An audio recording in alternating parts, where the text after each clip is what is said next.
Scooter শিখতে গিয়ে নিখোঁজ তরুণী এবং প্রশিক্ষকের দেহ উদ্ধার আনন্দপুরের খালে। খালে ডুবুরি নামানো হয়, তল্লাশির পর উদ্ধার হয় জোড়া দেহ। খোঁজ মিলছিল না সোমবার থেকেই।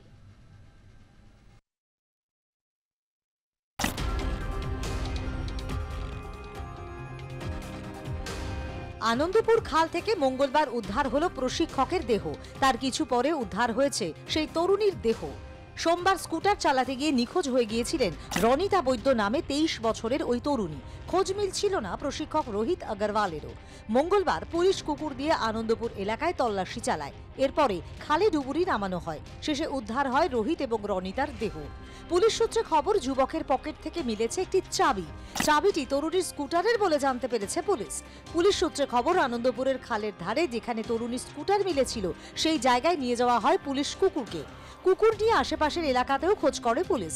মঙ্গলবার সকালে খালে ডুবুরি নামানো হয়। দুপুর 12টা নাগাদ খাল থেকে উদ্ধার হয় এক তরুণীর দেহ।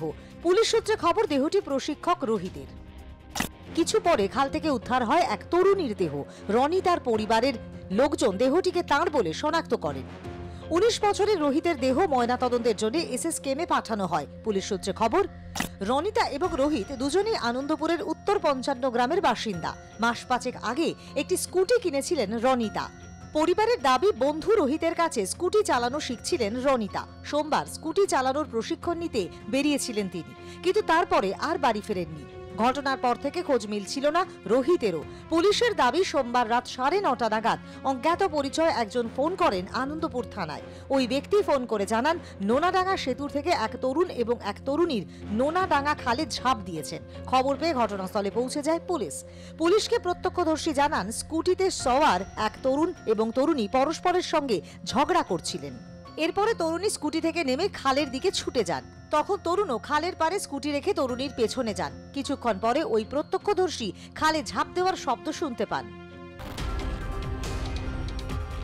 এরপরে স্থানীয় সিসিটিভি ফুটেজে খতিয়ে দেখতে শুরু করে পুলিশ। ফুটেজ খতিয়ে দেখে অবশেষে তল্লাশি করে মঙ্গলবার দুপুরে খাল থেকে উদ্ধার হয় জোড়া দেহ।